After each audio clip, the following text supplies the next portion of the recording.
What's up, YouTube? Today we are finally going to get into the good stuff, which is starting assembly on the motor for the car.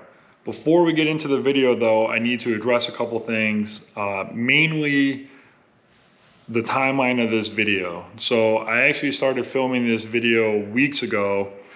When I took footage off the camera way back when, I had a whole bunch of corrupt files that pertain to this video.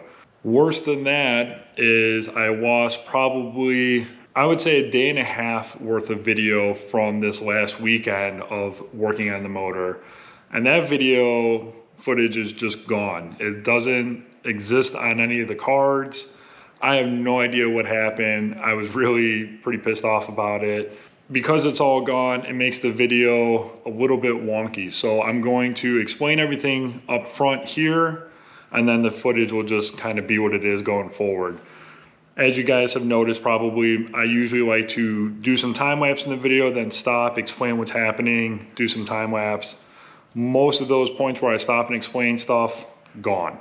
So let's get it out of the way up front. First off, I talk about not having a compressor early on, but then now I do have a compressor. I think I've already talked about that in some of the previous videos. It's all hooked up and running. One of the main reasons for wanting to get a compressor was actually to start on the block. You'll see I start by doing everything with wire wheels on the grill. That didn't work so great. There's just lots of real small, tight areas to get into.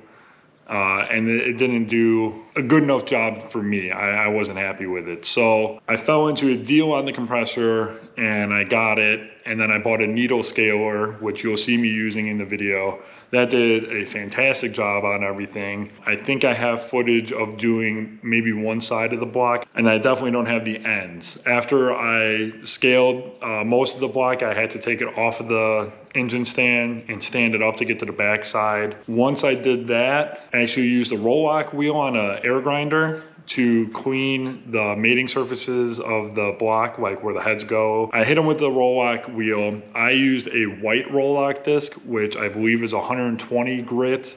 Most people tend to use the green ones, which are like a 50 grit, so very not aggressive. And I only kind of hit the really dirty spots. Once I did that to make sure everything was still good, I then stoned it all again, just to make sure I had good flat mating surfaces, especially where the heads go. So all that footage is all gone, so you don't see me actually do any of that. After that was done, then I cleaned the crap out of the block with a ton of brake clean brushes, inside and outside. I went through all the oil passages as best I could anyway. Try to get it as clean as I could. Who knows how good it's gonna be? We'll find out when I fire it up, I guess. After I got the block all cleaned up, you'll see I lay out a bunch of GM parts, OEM GM parts. I actually got those weeks ago. What I don't say in that little clip though is where I got them. My buddy Tyeler at Stasek Chevrolet in Wheeling, Illinois has been a huge help for a while on this project. I've actually got parts from him at least a year ago that I haven't shown. He's been a huge help in getting me all these parts. He's, stuck with me while I place an order, then change the order, then add to the order, then change the order, then add to the order. I've done that to him a bunch of times. You'll notice I'm a little bit OCD when it comes to this stuff, especially hardware. I have a weird obsession with wanting like all nice brand new hardware. And I also have the while I'm in there itis, which is not a good thing to have necessarily. But when I'm into a project, if I'm right next to something, I'm just gonna go ahead and do that at the same time. So pretty much every fastener in this motor, actually, I believe every single fastener in and on this motor is brand new at this point. If you give him a call and let him know I sent you, he will give you guys a little bit of a discount, which is great for everybody. So if you need OEM GM parts, talk to Tyeler at Stasek Chevrolet in Wheeling, Illinois, and he will get you sorted out. I started getting everything prepped to put everything back together. So I went through the main bearings, main caps, cleaned all that stuff up, put the bearings back in, smeared them with assembly lube, put the crank back in, and that is probably where the footage starts back up again. I think it starts back up with me torquing down all the fasteners on the main caps. So I think that covers everything. Hopefully this video is not too bad. I actually am changing how this video is going together a little bit because I lost all that footage. I was going to stop it pretty much right at the end of the cleaning of everything before I started reassembly. But because I lost all that footage, gonna show you guys a little bit of assembling the engine. I actually stopped working on assembling the motor about where you guys will see probably, because I need a couple more parts. I didn't realize a few things, but I'll cover all that stuff in the next video where I'm hopefully not missing any footage. So thank you guys for watching. Enjoy the rest of this video. Okay, we're gonna try and clean this block up a little bit. As you can see, I got some roll lock discs. Unfortunately, I don't have an air compressor right now, but I don't think I'm gonna need those. I got some cheap wire wheels to try and knock all the rust and old paint and whatever the hell is on the outside of the block off. And then I got some new high temp paint. I'm gonna try the VHT stuff. Normally I would do Rust-Oleum, but it was not really in stock, so VHT it is. Should be good. It's up to 550 degrees, and I didn't have primer, some gloss black to paint it. So let's give this a shot. All right, before we get too far, I want to check that I have the right flex plate for this torque converter. There's like a 3-bolt and a 6-bolt. I don't remember what flex plate I ordered way back when, so I'm gonna really quick check it and make sure it works.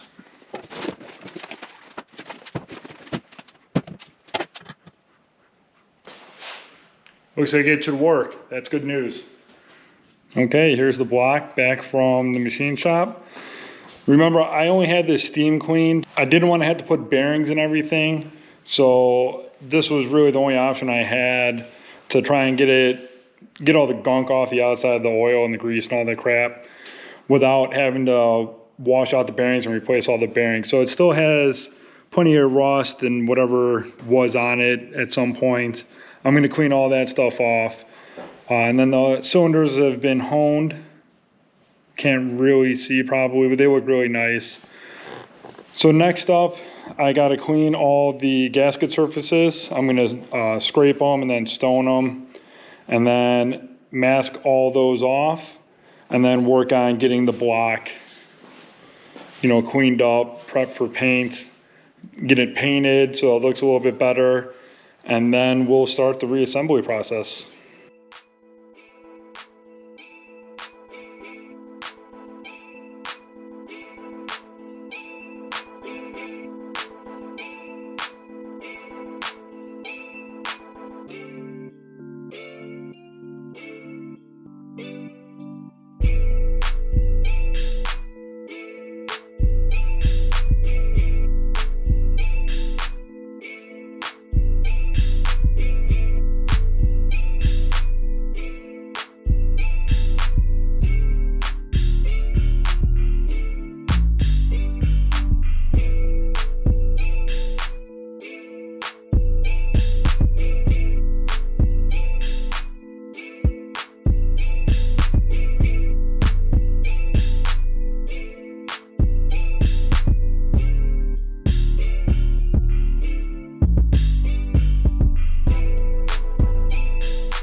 Okay, here is quite a lot of parts. I mean, over here, I got heads, torque converter, flex plate, radiator, intercooler, rear cover, front cover. I think inside there is bearings, the main bearings, main caps, I believe. Obviously, you've seen all the stuff up on the bench before, some of it, but I've got a whole lot of GM parts here. I'm a little bit OCD when it comes to hardware, as you can tell. So I have brand new lifter trays, lifter tray bolts. These are main bolts, main studs, the main studs on the side, valley pan gasket, rod bolts, LS9 head gaskets, timing, LS2 timing chain, LS2 cam gear, crank gear, timing chain guide, new dowel pins for the heads, and then I got my Motion Raceworks cam, which is actually made by Texas B, but it's Motion Raceworks cam. This pile is a whole bunch of ARP stuff. I think it's oil pan bolts, intake manifold bolts, exhaust manifold bolts, front cover, cam. Back there you'll actually see the torque converter bolts, the flex plate bolts, head studs, ring compressor, lots of stuff. There's more than this. This is just what I have laid out on the table right now because I just got all this the other day.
Stop engine problems before they start. Think of a can of Seafoam motor treatment. Seafoam helps engines start.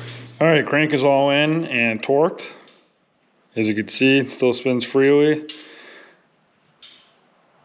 So that's good. First time ever doing torque to the old bolts. A little bit different, but I have a pretty nice snap-on torque wrench that has angle built into it. So it almost is like torquing it to a torque spec because it has the same reaction when you get to the set angle. So that was kind of nice. Now we're gonna come over here and work on the pistons and rods. If you remember, these are just stock pistons and rods, the ones that came out of it. Stock bearings, the only thing is new rings. These have already been gapped. So I am gonna put the rings on it, get some assembly lube on them. I do also have all new rod bolts, just to be safe, just OEM, again, torque to yield rod bolts. I've read that you could redo these a few times, but I don't know what's ever been done to this engine, if anything, so better safe than sorry. Get a set of bolts for it. So I'm gonna get to assembling all this and hope it goes okay. I haven't done this in a very, very long time, so wish me luck.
Okay, that's gonna do it for this one.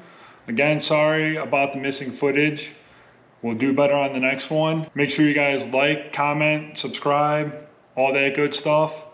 And we'll see you in the next one where we finish getting this thing assembled and painted and looking good. Thanks for watching.